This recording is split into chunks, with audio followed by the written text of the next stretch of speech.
in today's video we do a little bit more welding, a little bit more structural work on that hull, and we prep things ready for final painting. I hope that image is nice and clear. It turns out I'm using about a lens cover an episode, but hopefully with less grinding in this episode, that lens cover might last a couple of videos, but no worry, they're quite cheap anyway, and I've had a lot of generous people help us out, sending us some of these. Thank you very much. They do help. They help me keep the video quality good for you kind people. Right, I've been away for a couple of days and I've come back. It's been raining and already it looks like we've had rain leaking in here. I bet that bucket's full again up there. So I'm going to have to think about getting some paint on here, and to do that I've got to get a few tack welds in out of the way, and then we'll put some paint on it, temporary paint, weld through primer. Let's do that now.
I've tack welded in some of the stringers for now. They'll need more welds in a bit. We're going to get ready to clean this up, but there's something that's been bothering me, and let me show you.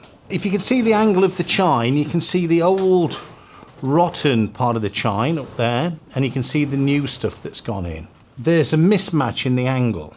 If you come to the other side, there's no mismatch. I was really pleased just by how neat that fit and how perfect that angle was. Which led me to think, because the angle on both of these is the same, it's 30 degrees.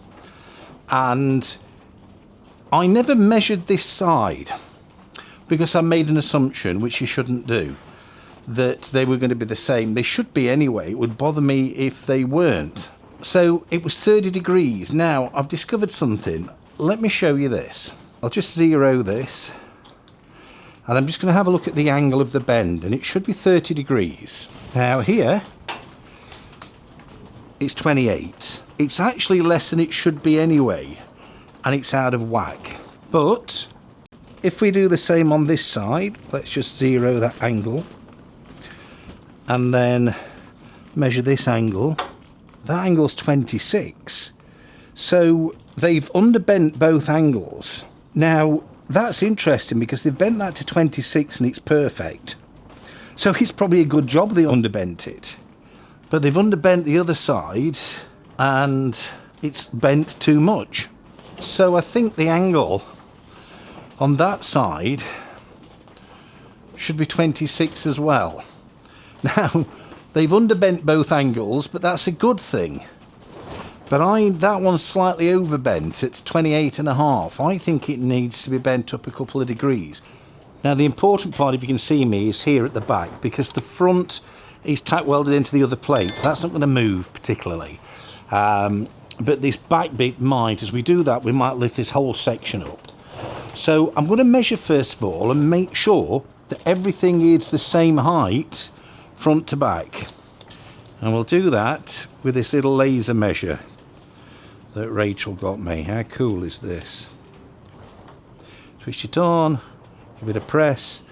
850.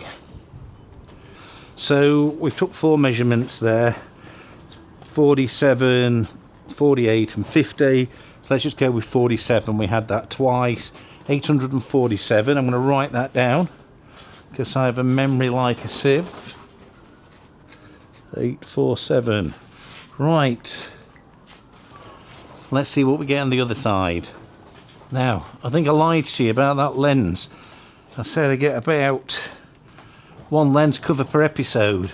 We're ready for a change already, and I'm only part way through the day. Anyway, let's do the other side then. Where's the laser? It's there. We sit it on here. Same position. 827. Ah, that one was a bit more accurate. So 827. Now, I forgot what the other one was already, so I'm just going to go and have a look what I wrote down. 847. So there's 20 mils difference, which means, where are you? The other side's got to come up 20 mils.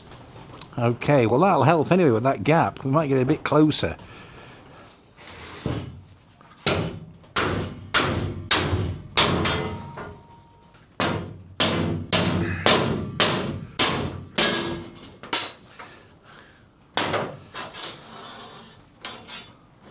That one came off easy.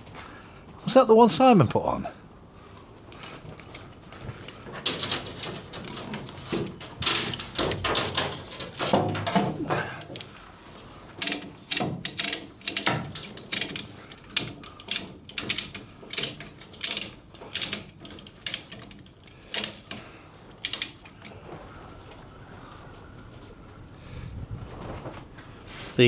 The chain block now is interfering with my laser, so I've just made a quick template guide thing, and that's about it. And it kind of fits, because if you look here, when I cut this out to get it out of the way, which has left a bit of a gap, I purposely left that uncut, and the reason was to try and measure it, and it seems to me that is exactly where it needs to be. So those two match up. Maybe I should put a little tack weld on there just to hold it for the time being. So that's actually perfect. That's kind of where it should be. This is at the right height. We've just measured that height. It's identical to the other side. From the angle, it touches the hole where it used to before. So the only thing that's a little bit out of whack is the front. So I've decided just to leave that. I'm going to put a tack weld on here so I know what we're doing. And then I'm going to clean this up and get some paint on it.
Met when the leaves were falling, it felt like home. It was like you could see right through me, but now I'm all alone. I couldn't make you love me, now I know why. Two wrongs don't make a right. I know you don't deserve me, and I'll be alright on my own.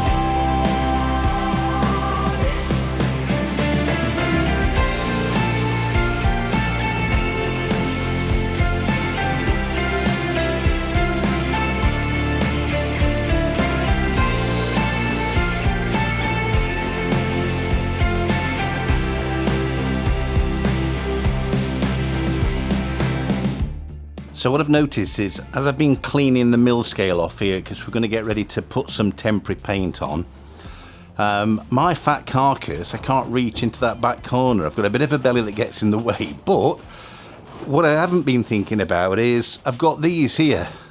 These are stuck out about 6 or 8 inches, and they're getting in the way, so I'm just going to lock them off because they're no longer needed, and then I might be able to stretch and reach the back end with the cleaning wheel. Okay.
Now you're probably wondering what the challenge is here, but in retrospect could have been a mistake just to cut this out roughly.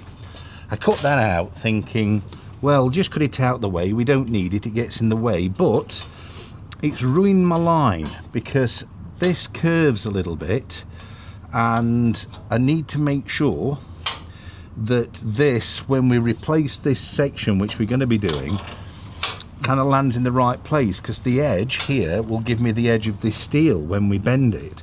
So it's quite important that this is cut in the right place. If it was cut out here, let's say for example, I'll be landing the new steel out here and it won't be right. So I've got to be fairly accurate, and it's proving to be a little bit of a challenge, but I think the best thing I've done is just mark it with this marker pen.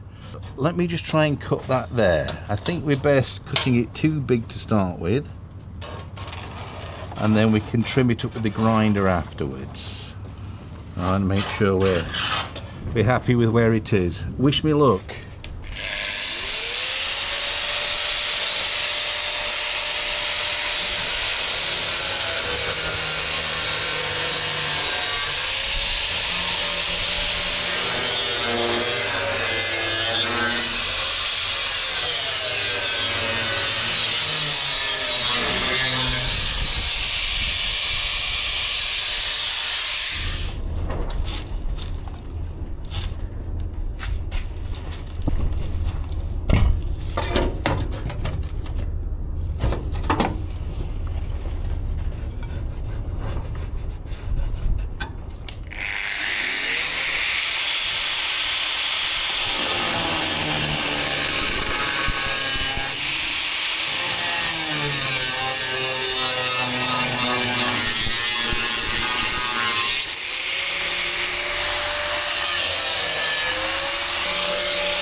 Right, in and amongst all this laborious trying to clean the steel up ready for painting, which is taking longer than I realised, we need to do some other tasks like putting the stiffeners. I think I'll get on with that right now. We'll finish the cleaning up as we go along. Change of stimulus.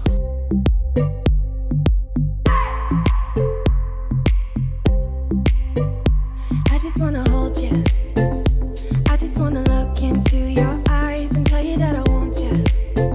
You know you make me feel so alive. Can't stop thinking about you day and night. Love it when you kiss me, love it when we touch. Every time I'm down here, you make me smile. You're the solution. You are, you are, you are, you are, you are, you are, you are. You are the solution. You are the solution. You are, you are, you are, you are, you are, you are, you are. You are the solution. You are the solution.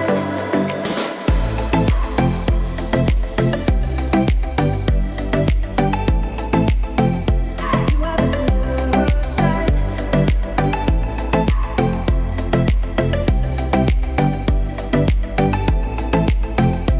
You are the solution. Everything I needed. Never thought I'd meet someone like you. You know you are the reason why I feel like I can fly. Thinking about you day and night. I love it when you kiss me, love it when we touch. Every time I'm down here, you make me smile. You're the solution. You are, you are, you are, you are, you are, you are, you are. You are the solution. You are the solution. You are, you are, you are, you are, you are, you are, you are. You are the solution. You are the solution.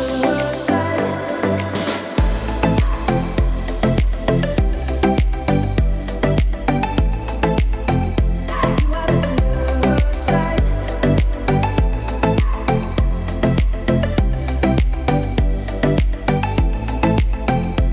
You are the solution. I just wanna look into your eyes.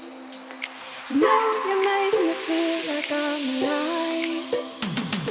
You are, you are, you are, you are, you are, you are, you are. You are the solution. You are the solution. You are, you are, you are, you are, you are, you are, you are. You are the solution. You are the solution.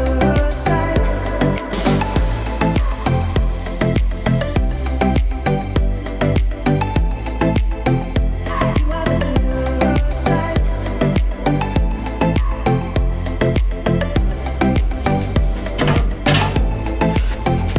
You are the solution.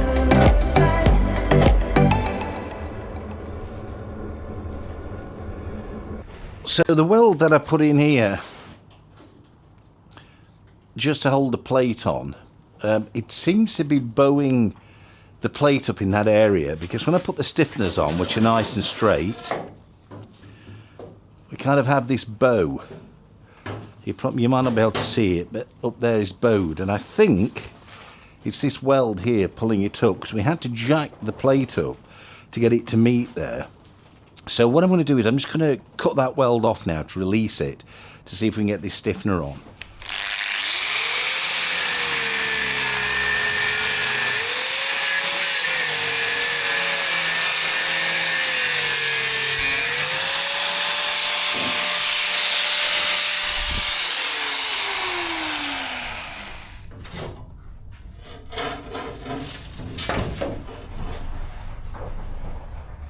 So I think today's lesson is about making sure you're not pressing too hard on the steel when you're heating it up, tack welding it. I think what's happened is I used these support legs underneath, and I've used that to push the plate up when I've been lifting it with the lifting eyes. And I've done that for security, in case one of the lifting eyes gave, he doesn't just drop the steel down and drop it on me, my legs, or something like that.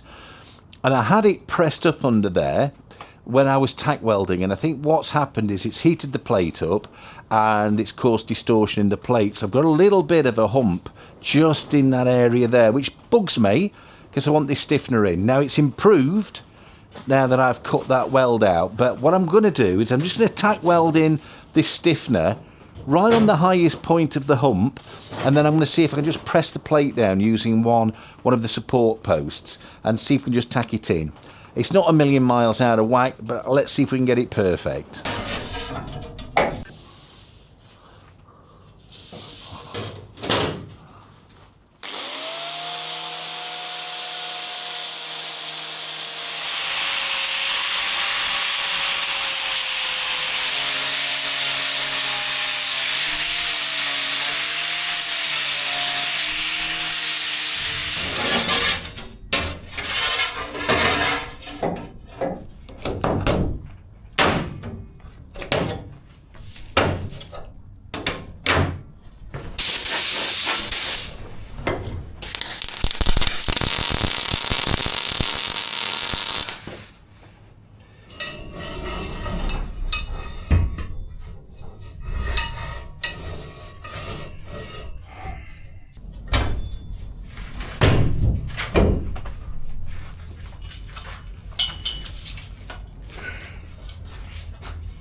I've become that addicted to practicing my welding. I completely overcooked it. I've been welding everywhere. I find slowly I'm improving. Slowly. The more you do, the better you get. And some of them are a little bit inconsistent. You really think you're winning, and then one goes really doggy. But I've been enjoying it, and I've enjoyed it that much. I've just been sticking extra welds in all over the place, and it's certainly going to be strong.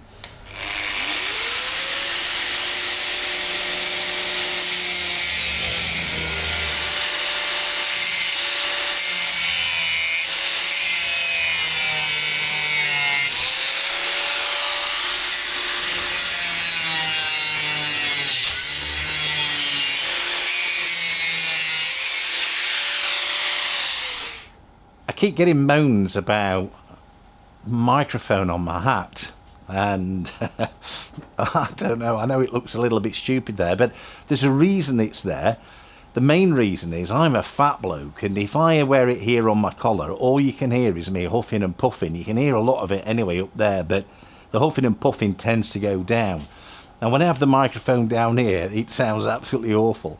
The second thing is, when it's on my body, I'm always knocking it off, and I never know I've knocked it off. And when I come to lead the microphone, I can't find it, and I've spent hours searching for it in the past, finding it in the mud and things like that. When it's here, I notice it fall off. So that's the reason that I stick it on there. I know it looks a little bit silly, but honestly, you don't want to be listening to this fat old bloke's uffing and puffing all the way through the video.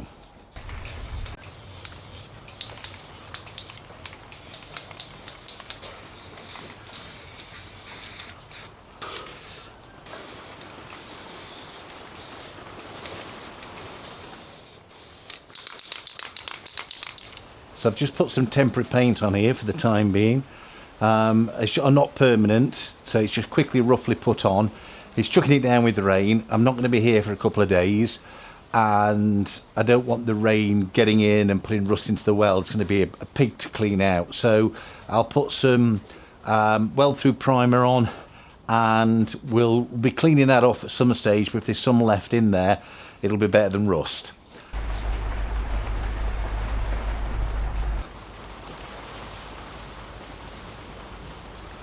Anyway, I just wanted to say, because I don't think we say it enough, but we're really enamoured by the support that we've got on this channel. We're approaching 33,500 subscribers, and that's absolutely mental. I mean, I thought it was mental when we got to 3,000 subscribers, never mind pushing on for 35,000. But it doesn't end there with the subscribers neither. You know, it's people who have joined our Patreon page, our YouTube members page, have supported us on Coffee, and who have also sent us gifts, Amazon wishlist gifts particularly. It's hard to describe just how much that actually does help and makes a difference to what we do. And particularly in motivation, I get a lot of comments saying, oh, you're very upbeat and you're very positive and you're very motivated. And I will say that a lot of that motivation is now coming from you lot. So I wanted to really thank you. It does make it easier to come down here in the pouring rain, which it's doing now, when I know that there's a journey that lots of us are taking together. So I wanted to say right from the bottom of my heart, really thank you very, very much for all the support. It really is appreciated, and believe you me, it does make a difference. Anyway, thanks for watching. I'll catch you next week. Don't forget, thumbs up, hit the subscribe button, click the hype thingy-majiggy, and I'll see you in the next video. Thanks for watching. Bye for now. Rainy and wet. Alright, I think it might be time to go home. At least Heath House is dry, but it didn't dry out here. Hey, for the rest of the world, this is West Wales. This is what it looks like.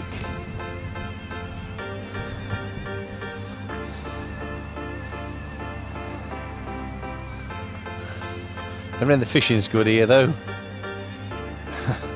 It'd have to be, wouldn't it?